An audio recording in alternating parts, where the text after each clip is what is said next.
ಪ್ರಿಯ ವೀಕ್ಷಕರಲ್ಲಿ ನಮಸ್ಕಾರ. ನನ್ನ ವಾಹಿನಿ ಬಂದು ಗ್ಲೋಬಲ್ ಸ್ಟಾರ್ 9 ಅಂತ. ನಾನು ಡಾಕ್ಟರ್ ವಿಜಯಲಕ್ಷ್ಮಿ ಪಂಡಿತ್ ಮಾತನಾಡ್ತಾ ಇರೋದು. ಇಂದು ಮಹಾತಾಯಿ ಚಾಮುಂಡೇಶ್ವರಿ ದುರ್ಗಾದೇವಿಯ ಅಪರಾವತಾರವಾದಂಥ 5ನೇ ದಿನ. ಆ ತಾಯಿಗೆ ಇಂದು ಸ್ಕಂದ ಮಾತಾ ಎಂದು ಪೂಜಿಸಲಾಗುತ್ತೆ. ಸ್ಕಂದ ಮಾತಾ ಎಂದು ಪೂಜಿಸುವ ತಾಯಿಯನ್ನ, ಆ ತಾಯಿಯು ಕಾರ್ತಿಕೇಯ ತಾಯಿಯಾಗಿರ್ತಾಳೆ. ಅಂದರೆ ಕಾರ್ತಿಕೇಯ ತಾಯಿಯಾಗಿರ್ತಾಳೆ. ಆ ತಾಯಿಯನ್ನ ನಾವು ಪೂಜಿಸೋದ್ರಿಂದ ಪ್ರತಿಯೊಂದು ಮನೆಯಲ್ಲೂ ಸಂತಾನ ಭಾಗ್ಯ ದೊರಕುತ್ತೆ. ಈ ಸ್ಕಂದ ಮಾತೆನ ಪೂಜೆ ಮಾಡೋದ್ರಿಂದ ಸಂತಾನ ಭಾಗ್ಯ ದೊರಕುತ್ತೆ. ಮತ್ತು ಆ ತಾಯಿಗೆ ಕಮಲದ ಹೂವಿಂದ ಅರ್ಚನೆ ಮಾಡೋದ್ರಿಂದ, ಕಮಲವನ್ನ ಇಡೋದ್ರಿಂದ ಆ ತಾಯಿ ಪ್ರಸನ್ನಳಾಗ್ತಾಳೆ ಅಂತಂತ ಈ ಪುರಾಣದಲ್ಲಿ ಹೇಳುತ್ತೆ. ಆ ತಾಯಿಗೆ ನಾವು ಈ ಕಮಲದ ಹೂವನ್ನು ಇತ್ತು ಪೂಜೆ ಮಾಡೋದ್ರಿಂದ ಆ ತಾಯಿ ಪ್ರಸನ್ನಳಾಗಿ, ಅಲ್ಲಿ ಏನು ಯಾರು ಆ ತಾಯಿಯನ್ನ ಬೇಡ್ತಾರೆ ಅಂತವ್ರಿಗೆ ಜ್ಞಾನ, ಬುದ್ಧಿ, ವಿದ್ಯೆ, ಧೈರ್ಯ ಮುಂತಾದವುಗಳನ್ನ ಲಭಿಸ್ತಾಳೆ ಆ ತಾಯಿ.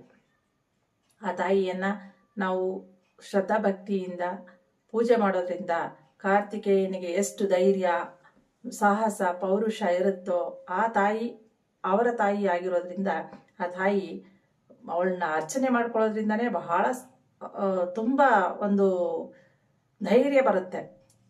ಯಾವುದೇ ಕೆಲಸವನ್ನ ಮಾಡಬೇಕು ಅಂತಂದ್ರೂ ಮುನ್ನುಗ್ಗೋ ರೀತಿಯಾದಂಥ ಒಂದು ಧೈರ್ಯ ಬರುತ್ತೆ. ಹಾಗಾಗಿ ಆ ತಾಯಿಯನ್ನ ನೀವು ಪೂಜಿಸೋದ್ರಿಂದ 5ನೇ ದಿವಸ ಈ ಸ್ಕಂದ ಮಾತಾನ, ದುರ್ಗಾದೇವಿಯನ್ನ ಸ್ಕಂದ ಮಾತಾ ರೂಪದಲ್ಲಿ ಪೂಜಿಸೋದ್ರಿಂದ ಪ್ರಸನ್ನಳಾಗಿ ಆ ತಾಯಿ ಬಹಳ ಸುಖ, ಶಾಂತಿ, ನೆಮ್ಮದಿಯನ್ನು ದೊರಕಿಸ್ತಾಳೆ. ಧೈರ್ಯ, ವಿದ್ಯಾ, ಸಾಹಸ ಎಲ್ಲವನ್ನು ದೊರಕಿಸಿ ಆ ತಾಯಿ ಒಂದು ಒಳ್ಳೆ ರೀತಿಯಲ್ಲಿ ಕರುಣಿಸ್ತಾಳೆ. ಆ ತಾಯಿಗೆ ಈ ಪುಷ್ಪಗಳಿಂದ, ಹಳದಿ ಪುಷ್ಪಗಳಿಂದ ಪೂಜೆ ಆಗಬೇಕು, ಹಳದಿ ನೈವೇದ್ಯ ಆಗಬೇಕು. ಹಳದಿ ಭಕ್ಷ್ಯ ಭೋಜನಗಳು ಅಂದರೆ ಹಳದಿ ಬಣ್ಣದ್ದು ಮಾಡಿದ್ರೆ ತುಂಬ ಅವಳು ಪ್ರಿಯಳಾಗ್ತಾಳೆ. ಆ ತಾಯಿಯನ್ನ ಕಮಲದ ಪುಷ್ಪದಿಂದ, ಹಳದಿ ಭಕ್ಷ್ಯ ಭೋಜನಗಳಿಂದ, ಹಳದಿ ವಸ್ತ್ರದಿಂದ ಆ ತಾಯಿಯನ್ನು ಅಲಂಕರಿಸಿ ಪೂಜಿಸೋದ್ರಿಂದ ಸ್ಕಂದ ಮಾತೆನ ಪ್ರಸನ್ನಳಾಗಿ ಒಳ್ಳೆ ಒಂದು ರೀತಿಯಲ್ಲಿ ನಮಗೆ ಸುಖ, ಶಾಂತಿ, ನೆಮ್ಮದಿಯನ್ನು ದೊರಕಿಸ್ತಾಳೆ ಅಂತ ಹೇಳೋಕೆ ಇಷ್ಟಪಡ್ತೀನಿ ಬಂಧುಗಳೇ. ತಾವುಗಳು ಈ ವಾಹಿನಿಯನ್ನು ವೀಕ್ಷಿಸ್ತಾ ಇದ್ರೆ ಲೈಕ್ ಮಾಡಿ, ಶೇರ್ ಮಾಡಿ, ಸಬ್ಸ್ಕ್ರೈಬ್ ಆಗಿ ನನ್ನ ಚಾನಲ್ನ. ನಾನು ಈ 9 ದಿವಸಗಳು ನವ ದುರ್ಗೆಯರ ಒಂದು ಇದು ಕಳೆದ ತಕ್ಷಣವೇ ನಾನು ಜ್ಯೋತಿಷ್ಯದನ್ನ ಅಪ್ಲೋಡ್ ಮಾಡ್ತೀನಿ.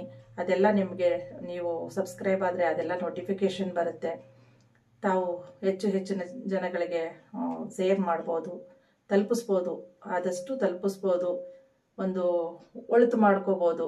ಮನೆಯಲ್ಲೇ ಮಾಡುವಂಥ ಒಂದು ಸಣ್ಣ ಸಣ್ಣ ರೆಮಿಡಿಗಳನ್ನ ಹೇಳಿ ನಾನು ಒಂದು ಉಪಾಯವನ್ನು ನಾನು ಹೇಳ್ಕೊಡ್ತೀನಿ. ಅದನ್ನು ಸುಧಾ ನಿಮಗೆ ದೊರಕುತ್ತೆ. ಹೆಚ್ಚು ಲೈಕ್ ಮಾಡಿ ಬಂಧುಗಳೇ, ಶೇರ್ ಮಾಡಿ, ಸಬ್ಸ್ಕ್ರೈಬ್ ಆಗಿ ಅಂತ ಹೇಳ್ತಾ ನನ್ನ ಇವತ್ತಿನ ಈ ಸ್ಕಂದ ಮಾತಾ 5ನೇ ದಿನದ ಪುರಾಣನ ನಾನು ಮುಗಿಸ್ತಾ ಇದ್ದೀನಿ ಬಂಧುಗಳೇ. ನಮಸ್ಕಾರ.